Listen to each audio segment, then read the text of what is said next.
नमस्कार, जनवार्तामध्ये आपल्या सर्वांचं स्वागत। सर्वप्रथम पाहूया ठळक बातम्या।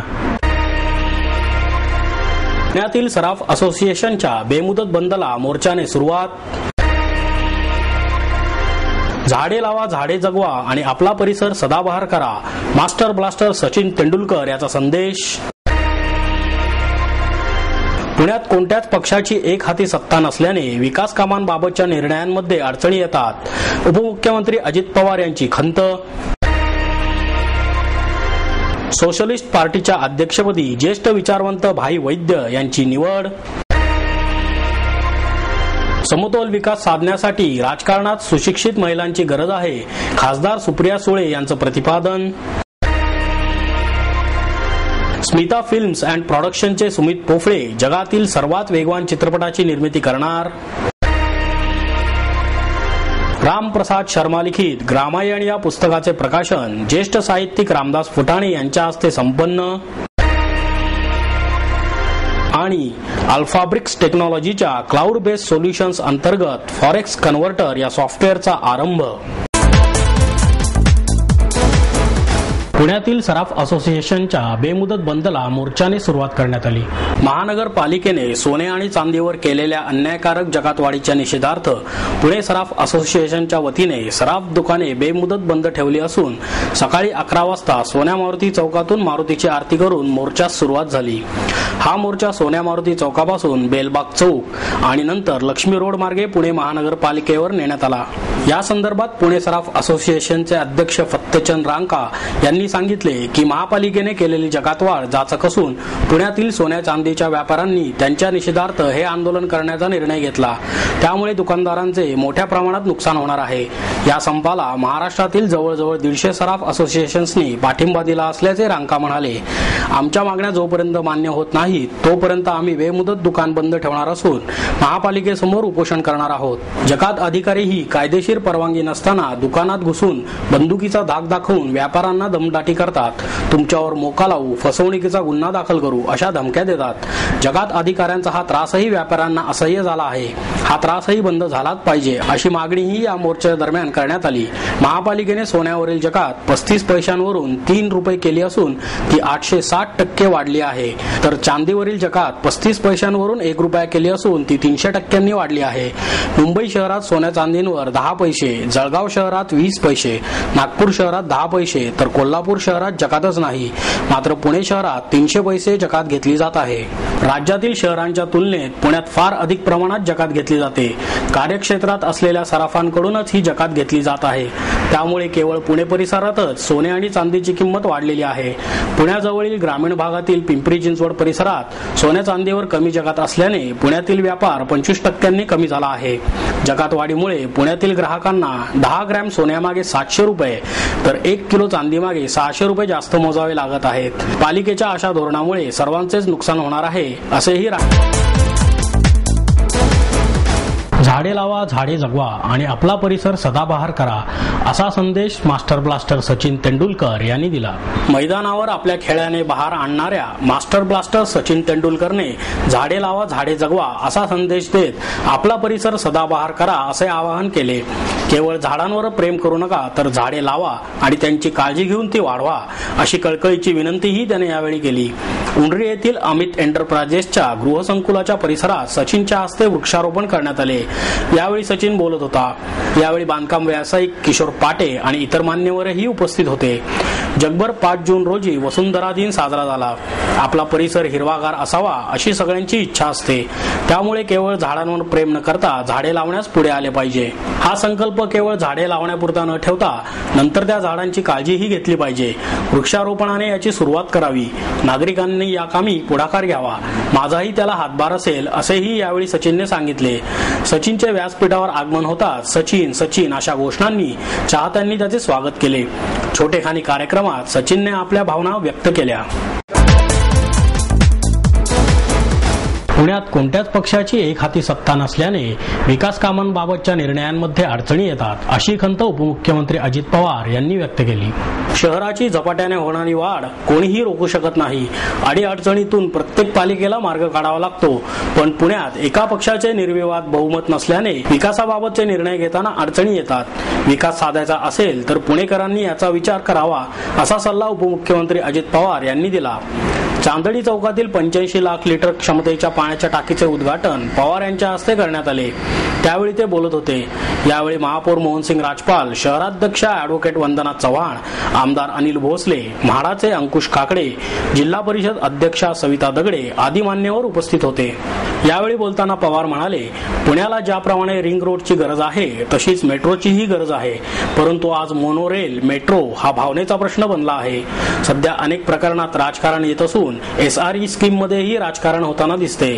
वैयक्तिक स्वार्थासाठी नदी नाल्यावर केलेले अतिक्रमण त्वरित हटवून भविष्यात शहराचा विकास चांगल्या पद्धतीने कसा होईल याकडे समाजाने लक्ष दिले पाहिजे. 5 वर्षांपूर्वी ज्या परिसराला पिण्याच्या पाण्याचा प्रश्न भेडसावत होता, आज त्याच परिसरातून कोथरूड, बावधन, पाषाण, सूस, कर्वेनगर आदी भागांना पाणी पुरवठा केला जात आहे आणि हे सर्व श्रेय येथील नागरिक आणि नगरसेवक यांना जाते अशा शब्दात त्यांनी कौतुकही केले. सोशलिस्ट पार्टीच्या अध्यक्षपदी ज्येष्ठ विचारवंत भाई वैद्य यांची निवड करण्यात आली आहे. सोशलिस्ट पार्टी ऑफ इंडियाच्या अध्यक्षपदी ज्येष्ठ समाजसेवक भाई वैद्य यांची नियुक्ती करण्यात आली असून पन्नालाल सुराणा यांची संसदीय बोर्डाचे अध्यक्ष म्हणून नेमणूक करण्यात आली. पूर्ण रोजगाराच्या उद्दिष्टाने तरुणांना रोजगार मिळावे, विशेष आर्थिक क्षेत्राच्या नावाखाली औद्योगिकरण राबवले जात आहे. याला कुठेतरी आळा बसण्याची गरज आहे. काळा पैसा आणि भ्रष्टाचार याबाबत देशात जनमत उफाळून यायला लागले आहे. अनेक राजकीय पक्ष कोणत्या ना कोणत्या घोटाळ्यात अडकले आहे. यासाठी सोशलिस्ट पार्टीची स्थापना करण्यात आल्याचे भाई वैद्य यांनी यावेळी पत्रकार परिषदेत सांगितले. देशातील डाव्यांसह सर्व पक्षांकडून खासगीकरण, उदारीकरण आणि जागतिकीकरण या धोरणांची तळी उचलली जात आहेत. यामुळे महागाई, बेरोजगारी, महाग शिक्षण अशा समस्या निर्माण झाल्यामुळे या धोरणांना कडाडून विरोध करण्यासाठी देशातील 17 राज्यांतील समाजवाद्यांनी एकत्र येऊन सोशलिस्ट पार्टी या पक्षाची स्थापना करण्यात आली असल्याचेही यावेळी ते म्हणाले. KG to PG पर्यंतचे शिक्षण मोफत असावे. पाश्चात्यांच्या धर्तीवर सेज आणि कॉन्ट्रॅक्ट शेतजमिनी काढून घेतल्या जाऊ नयेत. कृषी औद्योगिक धोरणावरच भर दिला पाहिजे. पूर्ण रोजगार हे उद्दिष्ट अंगीकारून जीवननिर्वाहाची हमी द्यावी. आरोग्य सेवेचे खासगीकरण होऊ नये. भांडवलशाहीला आळा घालून बेकारी आणि विषमता कमी करण्यावर भर द्यावा. काळा पैसा परत आणला गेला पाहिजे. अणुऊर्जा निषिद्ध मानून पर्यायी ऊर्जा स्रोतांची निर्मिती केली पाहिजे अशी या पक्षाची भूमिका असल्याची माहितीही यावेळी भाई वैद्य यांनी दिली.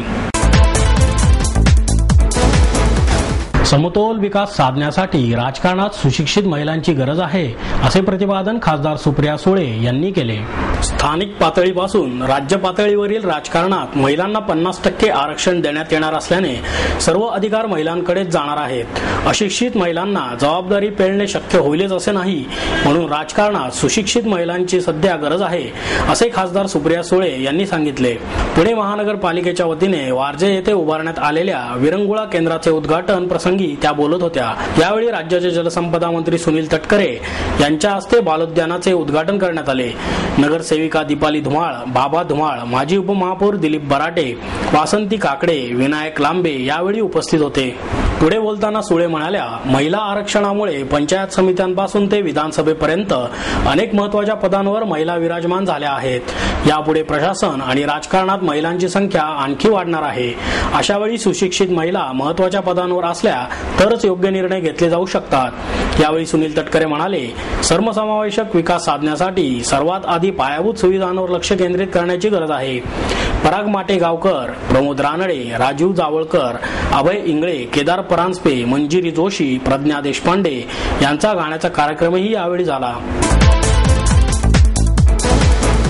स्मिता फिल्म्स अँड प्रोडक्शनचे सुमित पोफळे जगातील सर्वाधिक वेगवान चित्रपटाची निर्मिती करत आहेत. निर्माते सुमित पोफळे केवळ 9 दिवसात माय बाप या चित्रपटाची निर्मिती करणार आहेत आणि या पराक्रमाची नोंद गिनीज बुक ऑफ रेकॉर्ड्ससाठी होणार आहे असा दावा सुमित पोफळे यांनी पत्रकार परिषदेत केला. आजवर गिनीज बुक ऑफ रेकॉर्ड्समध्ये सर्वाधिक वेगवान चित्रपटाची निर्मिती म्हणून एका ब्रिटिश चित्रपटाची नोंद झाली आहे.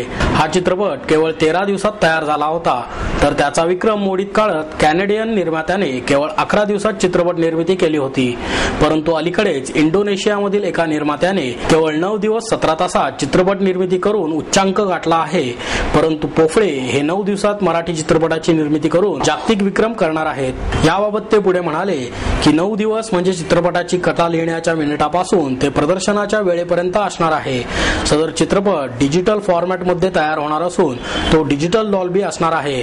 चित्रपटाची कथा दौलत सिंग राजपुरोहित यांची असून चित्रपटाच्या दिग्दर्शनाची धुरा सुजित कुलकर्णी सांभाळणार आहेत. हा चित्रपट नेहमीप्रमाणे रेग्युलर चित्रपटगृहांमध्ये प्रदर्शित करण्यात येणार आहे. या चित्रपटाच्या निर्मितीला लवकरच सुरुवात होणार असल्याचेही त्यांनी यावेळी सांगितले. आम्ही हा चित्रपट जो करतोय तो Guinness book of world record मध्ये जे चित्रपट झालेले आहेत फास्टेस्ट फिल्म्स त्याचं आम्ही चॅलेंज करतोय आणि त्याचं आज डिक्लेरेशन करतोय की आम्ही हा लवकरच चित्रपट करतोय जो 9 दिवसामध्ये आम्ही कथा ते प्रदर्शन करण्याचा प्रयत्न करतोय. हा पूर्ण चित्रपट मराठीमध्ये आहे ज्याची लेंथ ड्युरेशन जी आहे ती 130 मिनिटाची आहे आणि पूर्ण पद्धतीने एक कमर्शियल चित्रपट जसे येतात त्याच पद्धतीने हा चित्रपट असेल. या चित्रपटाचं पूर्णतः सोशल स्टोरी आहे ज्याच्यामध्ये एक कुटुंब जे आपल्या मुलाला वाढवतात आणि नंतर शिक्षण दिल्यानंतर तो मुलगा त्यांना सोडून जेव्हा बाहेर जातो नोकरी व्यवसाय ह्याच्यात जातो तो परत वळून आपल्या आईवडिलांकडे बघत नाही, पण एक तिराईत व्यक्ती जो त्यांची परिस्थिती बघतो तो त्यांना ॲडॉप्ट करतो आणि अशा पद्धतीची कथा घेतोय की ज्याच्यातनं एक लोकांना कळेल की आज समाजात काय चाललेलं आहे जे आपण सरासरी सगळीकडे बघतोय पण ते बाहेर येत नाही. तिथे screen play, dialogues, story board आणि त्याच्यानंतर शूटिंग चालू होणार आणि ऑनलाईन आम्ही त्याचं सगळं एडिटिंग करतोय. त्याचं म्युझिक, बॅकग्राऊंड स्क्रोल तिथेच ऑनलाईन होणार आहे. त्याचबरोबर जे डिजिटल आम्ही DI करतोय ते पण लगेच होणार आहे. फायनल प्रोसेसिंगसाठी लॅबमध्ये जाणार आहे आम्ही आणि प्रयत्न करतोय की याची पब्लिसिटी जी आहे ती 16 तासाच्या निर्मितीच्या वेळेमध्येच आम्हाला कमीत कमी 15 ठिकाणी महाराष्ट्रात जिथे जागा मिळेल तिथे आम्ही लावण्याचा प्रयत्न करणार आहोत. यापूर्वीचं जे रेकॉर्ड आहे पहिले जे आज नोंद झालेलं रेकॉर्ड आहे ते 11 दिवस आणि 45 मिनिटाचं आहे. इंडोनेशियामध्ये नुकतंच झालेला एक चित्रपट आहे तो राष्ट्रपती अमेरिकेचे त्यांच्यावरती केलेला होता ओबामांवरती. तर तो जो चित्रपट आहे तो 9 दिवस आणि 17 तासात झाला होता. तर आम्ही त्या 9 दिवस 17 तासाला चॅलेंज देतोय की आम्ही ह्या 9 दिवसा 9व्या दिवशी रिलीज करणार आहोत. रामप्रसाद शर्मा लिखित ग्रामायण या पुस्तकाचे प्रकाशन ज्येष्ठ साहित्यिक रामदास फुटाणे यांच्या हस्ते करण्यात आले. ग्रामीण भागातील जनतेने स्वातंत्र्य मिळाल्यापासून काँग्रेस पक्षाला सत्तेत आणले आहे, त्यामुळे सध्याच्या ग्रामीण भागातील परिस्थितीस आपणच जबाबदार असल्याचे सांगत रामदास फुटाणे यांनी अद्याप ग्रामीण भागातील विकास करण्यास आपण असमर्थ ठरल्याचे म्हणले आहे. नितीन प्रकाशनच्या वतीने फुटाणे यांच्या हस्ते रामप्रसाद शर्मा यांनी लिहिलेल्या ग्रामायण या पुस्तकाचे प्रकाशन करण्यात आले. रामदेव बाबांच्या उपोषणाविषयी बोलताना ते म्हणाले की हजारे यांच्या लोकपाल आंदोलनास मिळालेले यश आणि प्रसिद्धी पाहून बाबांनी हे उपोषण सुरू केले आहे. बाबांनी फक्त योग शिक्षणच द्यावे, काळ्या पैशासाठी बाबाने प्रयत्न करणे हे बरोबर नाही अशी टीकाही फुटाणे यांनी केली. या कार्यक्रमाच्या वेळी उर्वरित वैधानिक विकास महामंडळाचे अध्यक्ष आमदार उल्हास पवार, म्हाडाचे पश्चिम विभागीय अध्यक्ष अंकुश काकडे, विरोधी पक्षनेते आबा बागुल, शहर सुधारणा समितीचे अध्यक्ष अरुण ढिमढिमे, शिक्षण मंडळाच्या अध्यक्षा संगीता तिवारी, पालिका सह आयुक्त अमरीश गालिंदे, नगरसेवक दीपक मानकर आदी मान्यवर उपस्थित होते. अल्फाब्रिक्स टेक्नॉलॉजीजचा क्लाउड बेस्ड सोल्युशन्स अंतर्गत फॉरेक्स कन्व्हर्टर या सॉफ्टवेअरचा आरंभ करण्यात आला. या अद्भुत आणि सुरेख सॉफ्टवेअरची निर्मिती आईस्टॅट मार्केट इंटेलिजन्स यांच्या सहकार्याने अगदी छोटे ते मध्यम आंतरराष्ट्रीय व्यापार व्यवसायांसाठी केली असल्याची माहिती अल्फाब्रिक्सचे अध्यक्ष SP नायर यांनी पत्रकार परिषदेत दिली. व्यवसायाचे उत्तम नियोजन करण्याच्या दृष्टीने यामध्ये स्पॉट रेट, आर्बिट्ररी रेटमध्ये व्यवहार करण्याची क्षमता अशा वेगवेगळ्या वेगवेगळ्या एकूण 5 प्रकारच्या पद्धतींचा वापर करण्यात आला आहे. प्रत्येक आंतरराष्ट्रीय व्यवसायात परदेशी चलनवलनाचा दर हा व्यवसाय वृद्धीच्या दृष्टीने महत्त्वाचा घटक असतो. यासाठी या सॉफ्टवेअरमध्ये परदेशी चलनांचे विभाग आणि परदेशी बाजारपेठ यांच्याशी थेट संपर्क साधण्याची सोय करण्यात आली आहे. भविष्यकाळात जगाच्या आर्थिक प्रगतीमध्ये लघु आणि मध्यम उद्योजकांचा महत्त्वाचा सहभाग असणार आहे. त्यांना व्यवसाय वृद्धीसाठी लागणारे कमी खर्चिक ऑनलाईन बिझनेस इंटेलिजंट सोल्युशन्स देऊन त्याची क्षमता वाढवणार आहोत, असे अल्फाब्रिक्स टेक्नॉलॉजीचे कार्यकारी संचालक समीर दाडिया यांनी सांगितले. कॅटिक फ्रेमवर्क्सच्या आईस्टॅकच्या देखरेखीखाली संकलन, विक्री याबाबत फॉरेक्स कन्व्हर्टरची निर्मिती अल्फाब्रिक्सच्या तरुण आणि उत्साही डेव्हलपर्सने केली आहे.